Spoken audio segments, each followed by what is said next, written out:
Coneixerem Alfons Ventura, un brillant arquitecte valencià que va ser seleccionat per participar a la cimera d'economia circular que va presentar la setmana passada a Madrid Barack Obama, junt a altres 4 prestigiosos Premis Nobel. Este arquitecte valencià ha compartit auditori amb Barack Obama. Alfons Ventura ha participat en la cimera de la innovació i l'economia circular que ha tingut lloc a Madrid. Alfons, en què consistia aquesta cimera? Mira, vam ser triats per a ser formats com a líders en economia circular i poder transmetre a la societat els avantatges i els beneficis de la implantació d'aquest nou model d'economia. La veritat és que va ser un plaer i molt inspirador, no? Allà hi havia Premis Nobel de Física, també el propi president Obama, no? També teníem el ministre de la Felicitat de Bhutan, que estaria bé que així també tinguérem un poc més preocupació per aquests temes.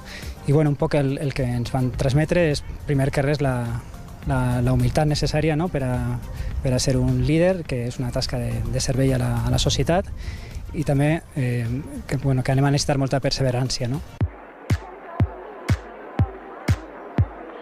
I com és que has estat seleccionat per a participar en esta cimera? A què et dediques tu?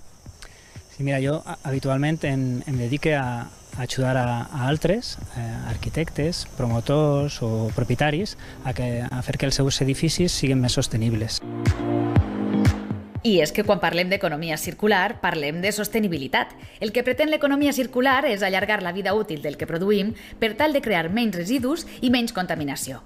Per exemple, podem reparar i actualitzar el nostre telèfon mòbil en compte de comprar-ne un de nou cada 2 anys, o fins i tot aprofitar els seus components per a crear altres electrodomèstics.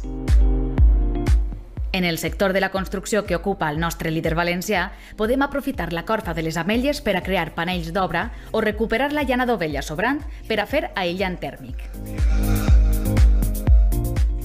Alfons té un exemple local i concret on poder aplicar els principis de l'economia circular. Serà el futur barri La Pinada a Paterna. Fonamentalment serà un barri especialment sostenible en totes les seues dimensions. Tindrà un subministrament d'energies renovables, molt baix consum energètic, però més enllà d'això també ens preocuparem d'altres recursos com ara és l'àubia, que sí és un bé molt escàs, recuperar les àubies pluvials, infiltrar-les a l'aqüífer. També hi ha un projecte educatiu que serà important al barri.